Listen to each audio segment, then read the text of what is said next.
slate of games this Sunday. So we kick things off in Detroit. Baker Mayfield and the Bucs, they're 1-0 when they take on Dan Campbell and the Lions. Tough to go to Detroit and win. Baker and Coach Campbell are two of Kyle's favorites. So, Kyle, that is why we start with you.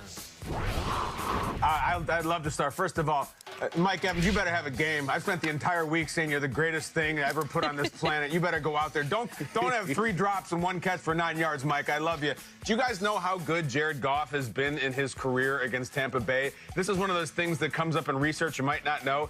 Jared Goff goes for 383 yards a game in his career against Tampa Bay. It's like the highest all-time of one quarterback ever. Smaller sample size, but they've had some long days against Jared Goff in those 2 games. What do you guys got? Well, I've got this secondary, this new secondary for the Detroit Lions going up against Godwin and Evans. And remember, Carlton Davis, who came over from Tampa Bay, he got traded over. So we're going to get to see that matchup as well. Bucs traded Carlton Davis to Detroit. So we get to see how he gets to go up against his old teammates in this one.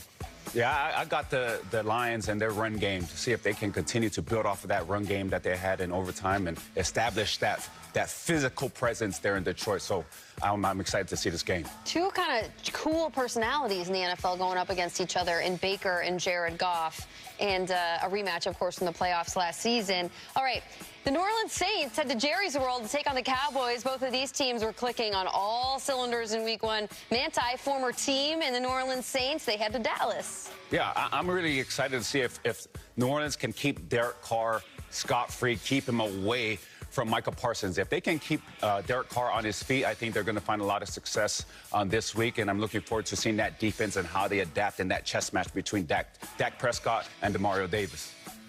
All right, and then Dak Prescott has won 14 straight home games. 14 straight. He has 14-1 at home since 2022. The Cowboys are not a perfect organization. They are flawed in certain ways. Winning regular season home games is really what they do. It would be really exciting if the Saints started 2-0 because, as we said in the preseason, they were 32nd out of 32 teams in terms of buzz. Win in Jerry World, get them a home loss for the Cowboys, you get the buzz. Okay, all right. Now, CeeDee Lamb. CeeDee Lamb has got to go up against a Debo and, of course, a Lattimore. So that's going to be interesting to see CeeDee Lamb, who, of course, he held out for as long as he could, got that money. Now it's time to put up against some pretty good defensive backs. Pending what we all hate is a tie. One of those teams is going to be 2-0 at the end of this weekend, and that's really fun for the Saints or the Cowboys. The Ravens are just hoping to break 500 this weekend after they lost a heartbreaker to kick off the 2024 season. They play host to the Las Vegas Raiders, making the cross-country trip. We start with our former Raider at the table, Akbar, who saw the Raiders in person last weekend. Akbar, how do you see this one playing out? Well, we know that the Ravens, they did have a lot going on, offensively, but now they get a chance to go up against this Raiders defense, who did really look good. If you look at the first half of that Chargers game, the Raiders looked pretty solid. Now they get to put that to the test against a very good Ravens offense. I'm going to be excited to see what Max Crosby does, and if he can get a couple of sacks on Lamar Jackson. Man, I don't want to be the Raiders for this game. I definitely don't want to be the Raiders, going against the Baltimore Ravens after that game against the Chiefs. I know that Roquan Smith is going to have that defense ready. I know Lamar and Derrick Henry and company, they're going to be ready to go. So I don't want to be the Raiders in this week. I'm really excited to see how the Ravens respond after last week's performance.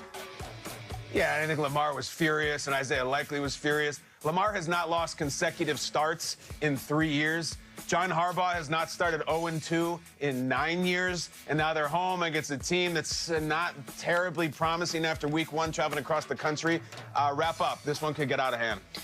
Listen, I'm just here to see Davante Adams be in awe of the best ball carrier ever, regardless of position. That is what he referred to as Lamar Jackson. I mean, I just needed Davante Adams, Kim, at this point, just to be awestruck. Next game, Colts head to Lambeau to face Malik Willis. Not that I have beef with Malik Willis, it's just it would have been really fun to see Jordan Love and the Packers go up against Anthony Richardson and the Colts. Love, of course, sustained his knee injury in Brazil last weekend. Kyle, where does your eye go for this one?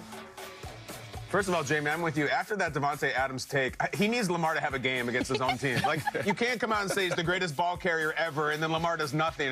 Davante's going to be on the side and be like, see, I told you, he's amazing against my own guys. I'm interested to see Malik Willis just because he's such a mystery, and the Packers are so important. Can he really carry? Are we going to be talking after this game about get somebody on the phone, get a new quarterback in here? He gets sacked a lot. In the very small amount that Malik Willis has played in the NFL, he gets sacked at an alarmingly high rate. So hopefully he gets the hell out of there. What do you think, Matt? Akbar, you go next. Well, I say the Packers, they're going to run the risk of going 0-2 in this one. This is going to be very, very difficult, but they're going to have to help Malik out. They're going to have to establish that run game, of course, with Josh Jacobs, and then defensively, they've got to step up big time. Malik can't do this by himself.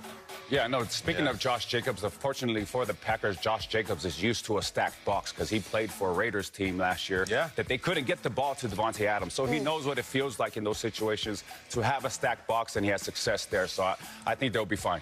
All right, Packers looking for a bounce back after an injury, injury to their quarterback. Browns and the Jags are both looking to bounce back in week 2 after both suffering losses in week 1. Manti, where do you take us here, Browns, Jags?